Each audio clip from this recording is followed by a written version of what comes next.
Hey guys, तो कैसे हैं आप लोग। उम्मीद करता हूँ बहुत ही अच्छे होंगे।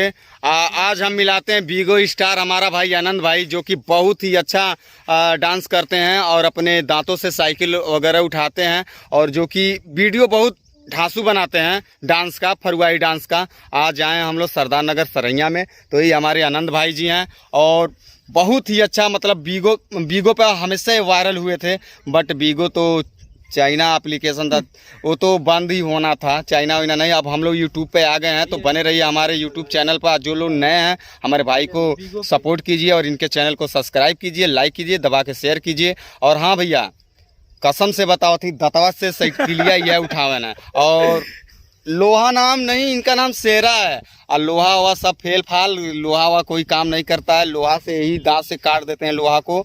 और हमारे भाई तख्ता उठाते हैं दांत से, बहुत ही मतलब मेहनत करते हैं। तो जो लोग अभी नए हैं, तो हमारे भाई को सपोर्ट कीजिए, लाइक कीजिए, दबा के शेयर कीजिए। भैया हमारे जो लोग नया बड़ा चैनलवा के सब्सक्राइब करो।